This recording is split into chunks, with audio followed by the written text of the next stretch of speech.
Hello everyone, my name is Elie Canonici Merle. I'm a PhD student in CNAM in Paris, and I'm doing my thesis under the supervision of Pierre Courtieu and Christophe Genolini, which is with the CEO of Zebris, which is a startup located here in Toulouse, working on a tool to help manipulate data in R in an easier way.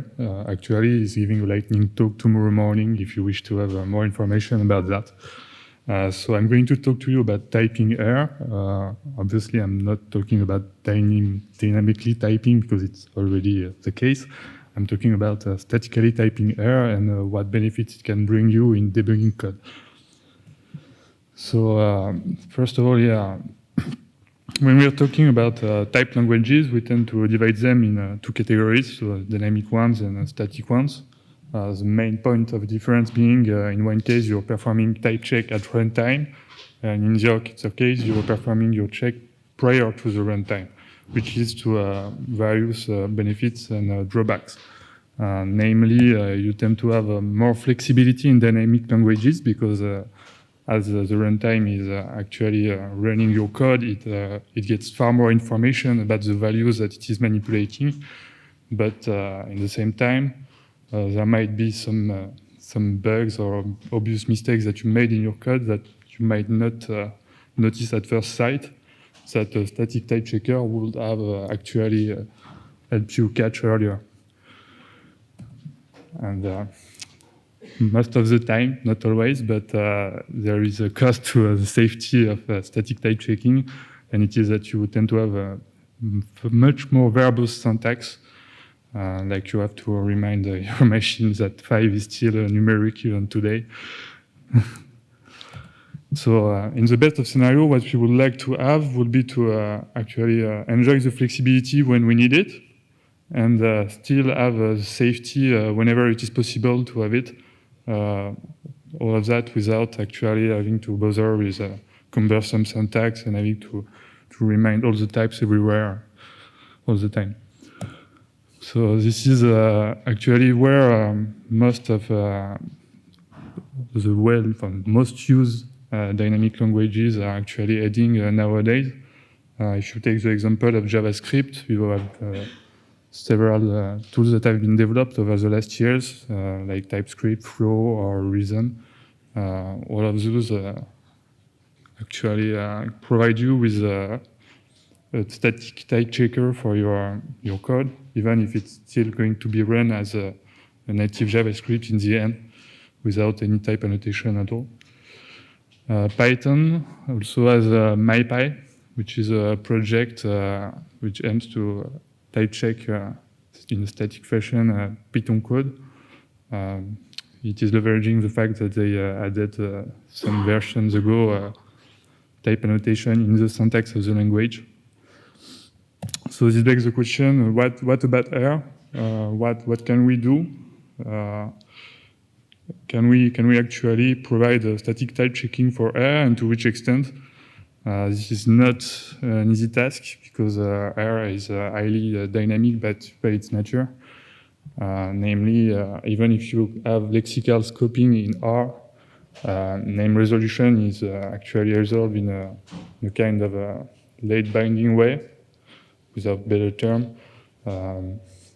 Let's say you're actually trying to read a variable X in an inner scope, but it's defined in the outer scope. Depending on where you're calling your function that relies on this X, X might have changed values, and it might actually have changed its type, which is not something that you usually see in statically typed languages, so it gives some sort of change. When you're calling your function, so your arguments are really lazily evaluated, and as in R,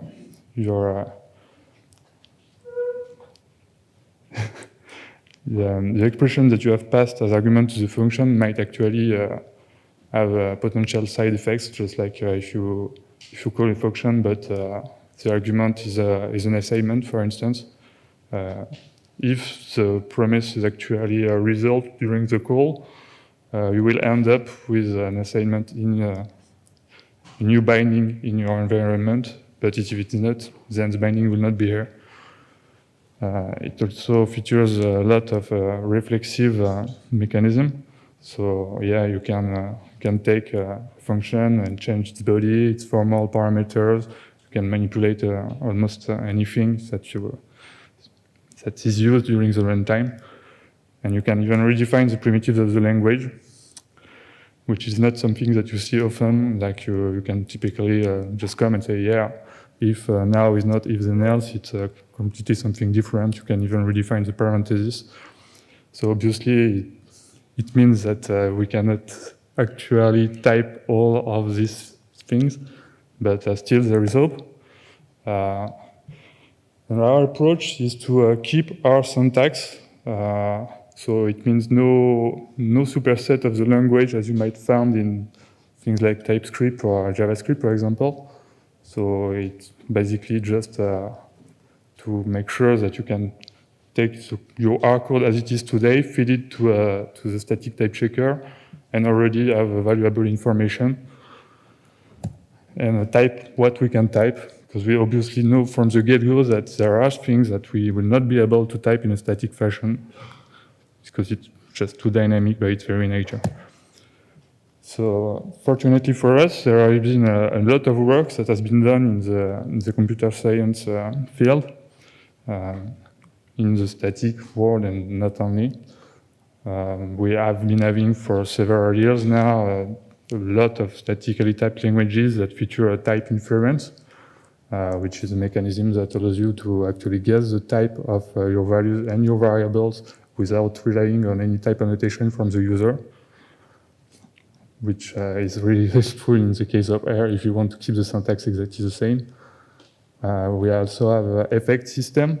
Basically, effect system is the idea that when you're giving a type to a function, for example, you're not only talking about what it takes as an output, as an input, and what it gives back as an output, but you're also embedding the type of the function, some of its inner works. Like for instance, maybe it's performing some form of super assignment that you need to be taken care of in an upper scope. And gradual typing, which is mainly about having a mixed form of type checking, where you can have in the same system static types, so things you know you can type, things you know you can't type, but they can reside in the same world and interact together, which is really useful, as we saw earlier, that there are some things that we will simply not be able to type in the static file. So now I will drive you through some examples. They are fairly simple, but they show some of the bugs that you might encounter when you're actually writing R code, and what kind of error report can be provided by a static type checker. So you don't necessarily have to run your code through all possible input to see if an error might occur or not. Most simple one, actually, it's one you might encounter even if you have been programming for 10 years or plus. It's namely a keyboard typo. Like you define the variable, but in the end you just forgot a letter, and if you run this kind of code, you will end up with an object variable not found answer from R. So fortunately, this is kind of an easy task for a static type checker. In any form of static analysis, you just check that the variable is there or not, and then you can provide a message to the user, and it's easy to correct. Control flow structures. This is because in R, when you take something like if then else statement, for instance, just like that, when you are performing assignments in the branches, it is not in a different scope than the if then else itself. So you are actually assigning new bindings in the same environment. But as we are statically typing the code, we have no idea in most cases which branch will execute. So when we exit the isNL statement, there's no way to tell if y is in the environment or if z is in the environment. So you may end up with one of the servers, we don't know which, but one will occur. Still, we can actually ask for some form of coherence of environments. This is asking that when you end the branch of the execution, you should have left the environment in a state that is coherent with the other branch. So if you define a y in one branch and a z in the other branch, we expect that to be well typed. You should actually have both. So if you define both before, or even if you define y in the branch where is the z and accordingly, then there's no problem. It actually also requires that the type should match, obviously, because it's become really hard to predict what can happen in a static fashion if the type of the values are not the same. The for constructs has kind of the same behavior. Obviously, as we are requesting the user to provide for x, we have no idea of how many values he might have provided. So let's say that x just has no value in the end. Your for loop will not even execute once, and so your z is not there. This is also something that you can detect quite easily and correct. We also have support for functions, obviously. So just by looking at the definition of a function, you're able to know what arguments it asks, are they optional or not, so do they have default value, and what type of value is expected to be called. So obviously in the first instance of the call, f does not have any argument z, and in the second case, you're just missing the y argument. This is something that we can report and you can fix. It also supports higher order. So it's just taking function as argument for other function and returning function from functions. So just treating function as any other value of the language. But so in this example, you have your function f. It's taking a g argument. It's calling it with argument x with value 10. Here we provided a function, anonymous function, but still a function. But its argument is a y, not an x. So during this call, you would end up with an error that will tell you that, yeah, j has been used with an x argument. But as we know the type of f, we are able to provide a message, and so you can correct your code so it runs smoothly. Free variables. So you are able to write such code in R, and it's actually useful writing functions that relies on identifiers that you might not have already defined. Actually, I don't know if there is any other way to have mutually recursive functions. But the drawback is that sometimes if you're not careful enough, x might not be defined when you call your function, resulting in an error at runtime. But by leveraging some form of effect system, we are able to actually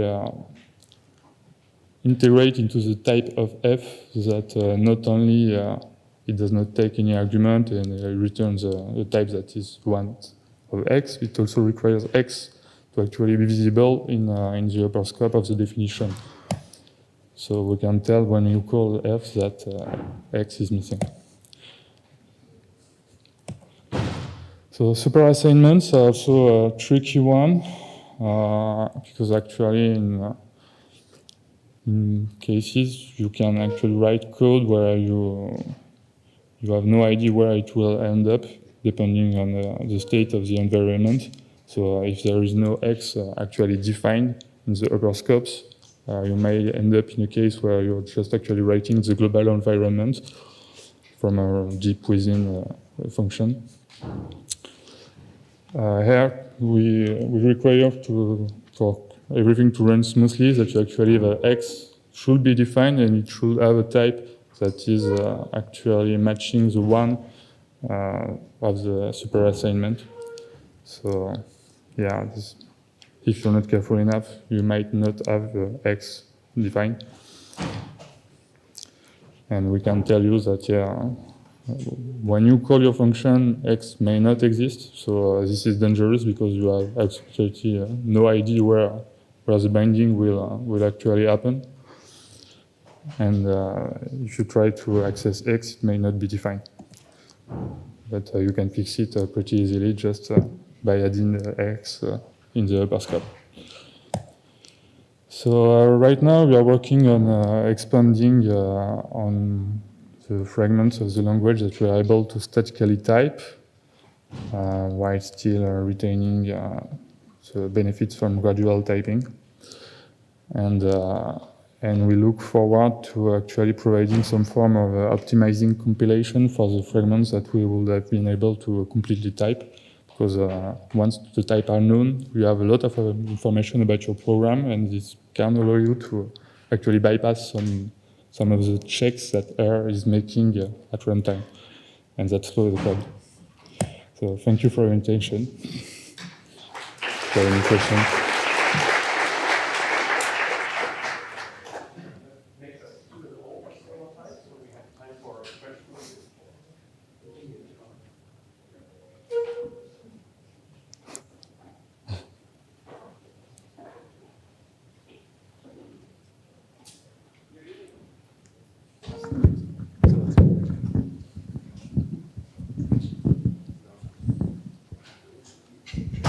Hi.